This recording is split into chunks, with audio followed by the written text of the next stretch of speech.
Սիրելի հայրենակիցներ, անկեղծ երկրորդ այս օրակարգի շուրջ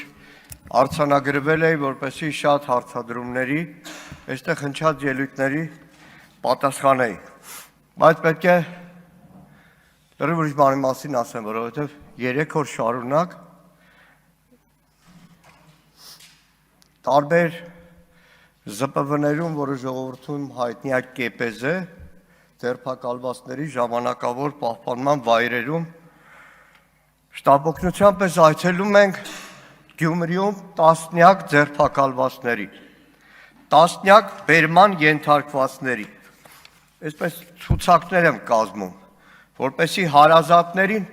զանգեն տեղյակ պահեն, որ իր հարազատն ուր է, որտեղ մարդիկ 2-3 օր լուր չունեն իրենց հարազատներից։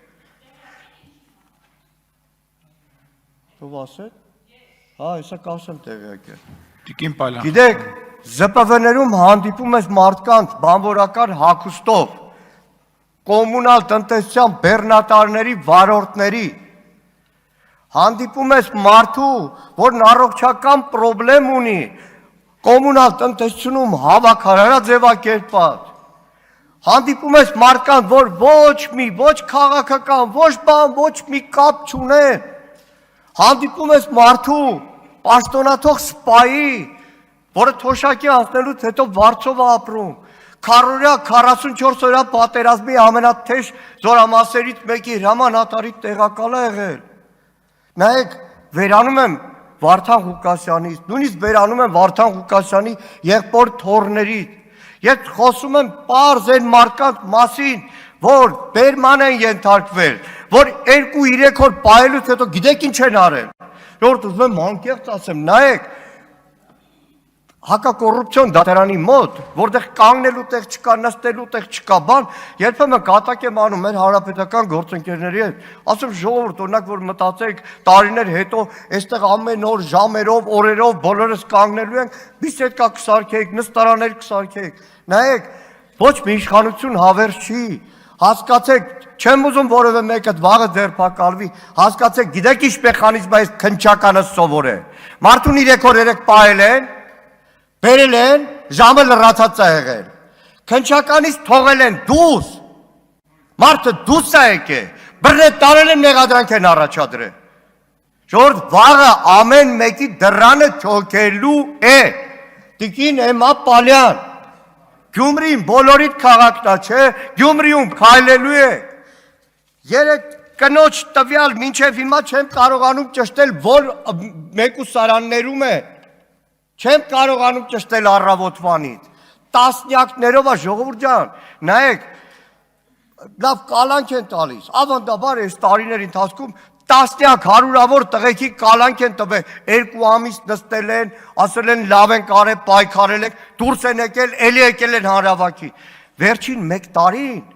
քննիչներն ու դատավորները նոր պատժատ տեսակ են սահմանում, տեսակցությունների վրա արգելք, Պարոն Սիմոնյանի հետ մի անգամ առիթ ունեցել ենք խոսելու, այդ տեսակցությունների վրա, որ ժելեզնի արգելք են դնում, հատուկ են դնում, որտև այդ տեսակցությունների արգելք ձևակերպման տակ, պատգամավորների իրավունքներն էլ է ոտնահարվում, որ պատգամավորներից որևէ մեկը չգնա այդ կալանավորին տեսնի, որովհետև տեսել են այս 4 տարիների ընթացքում, ով բռնվել է, առավոտ գիշեր կողքը կանգնած ենք եղել, չենք թողել մենակ լինի, չենք թողել համարի, որ այս իշխանության այդ երկաթե մամլիչը մինչև վերջ ճզմելու է, բայց հիմա տեսակցությունների արգելքը համատարած է,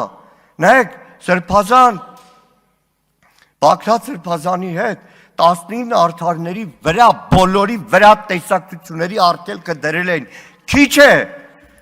մեր Իգոր Սարգսյան, ազատամարտիկ դաշնակցության գերագույն մարմնի անդամ, ընտանիքի վրա են տեսակցությունների արգելք դրել։ Հիմա 3 առաջ օրը, շեփ, տեպ, Գյումրի դատարանում, չխ, տասնյակով կալանքներ են տալիս, լավ, համարեմ զանգվածային անկարգության մասնակից, համարեմ ցույցի մասնակից, համարեմ ոստիկանին վատ խոսք ասած, լավ այդ մարդկանց տեսակցությունների արգելքը ինչի են դրել։ Ժողովուրդ, մի բան պատկերացրեք, Գյումրին էլ 1.5 միլիոնանոց Երևան չի, Գյումրին շատ ավելի փոքր է, որտեղ 1-2 տասնյակ ձերբակալվածը արդի գաղութ 2 ամսով ուղարկված է ընտանիքներ, որոնք վարձով են ապրում, որոնք այդ աշխատող մարդու հույսին են։ Պատկերացրեք այդ քաղաքի տեսակարգշռի մեջ ինչ դեր է ունենում։ Իմիջայլած մի բան, այլ թեմա։ Երեք հական ծակեց այդ, հիմա շատ եք պաշտպանում, չէ՞ մի հատ կարգալույս տերտեր կա Ստեփա անունով։ Պարզվում է։ Ինչ։ Հա, Ստեփան, լավ։ Պարզվում է, Կադիրովի մոլի երկրպագուն է։ Գնացեք, պաշտպանեք Կադիրովի մոլի երկրպագուի։ Գնացեք, պաշտպանեք կարգալույց եղած Կադիրովի մոլի երկրպագուի։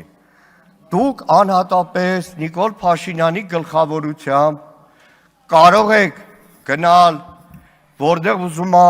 ինչ ուզում է անի, արարողություն է ուզում անի, բայց երբեք եկեղեցական արարողություն չի։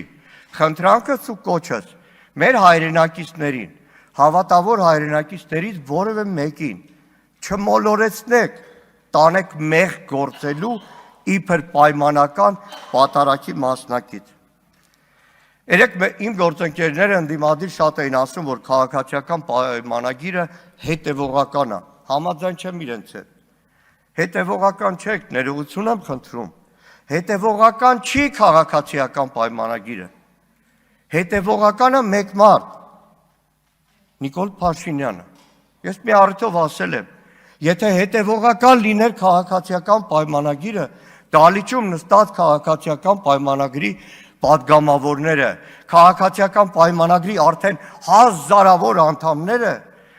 ոնց է լինում, որ հետևողականության արդյունքում մի օրվա մեջ, որ որոշում է Նիկոլ Փաշինյանը, Արարատը այլևս պետք է մոռացվի, քաղաքացիական պայմանագրի բոլոր անդամները ասում են այն զինանշանը, որ մենք ունենք, որ ձևակերպել էինք Արարատի կոնտուր, այլևս էդի Արարատի կոնտուրը չի։ Էդի, չգիտեմ, Ֆուկուսիմա օրինակ լեռն է։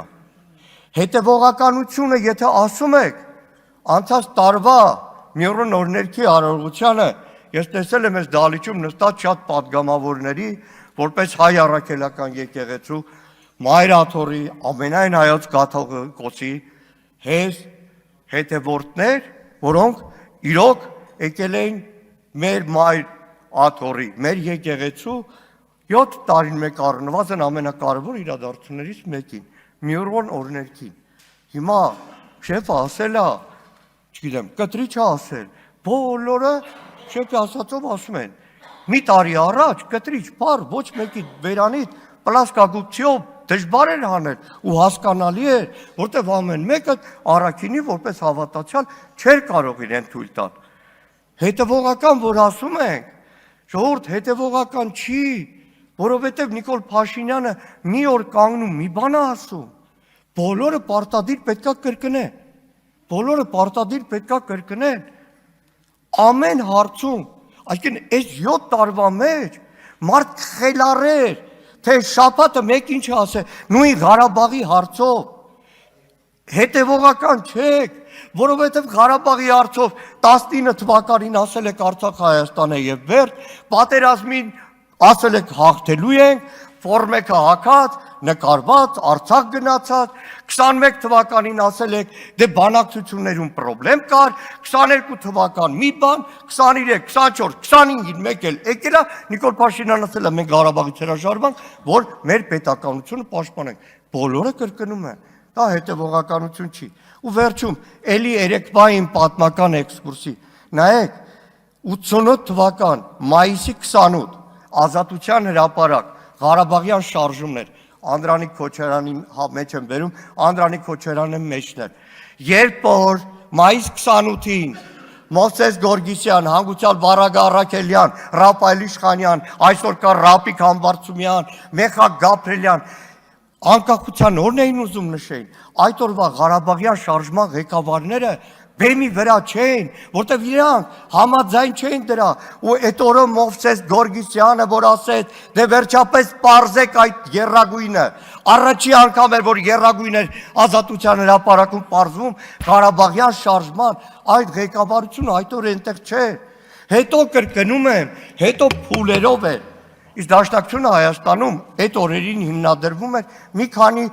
նորաստեղծ կուսակցությունների հեմքի վրա։ Մեկի անունը գիտեք ինչ էր։ Շնորհակալություն։ Հայաստանի ազգային անկախության կուսակցություն։ Շնորհակալ եմ։ Շնորհակալություն, բայց մի հատ առաջարկ անեմ, էլի ձեզ բանի հետ կապված այդ քննիչների սահմանափակ։ Նստեք, ոչ մի չեմ կարծում, որ արձագանքելու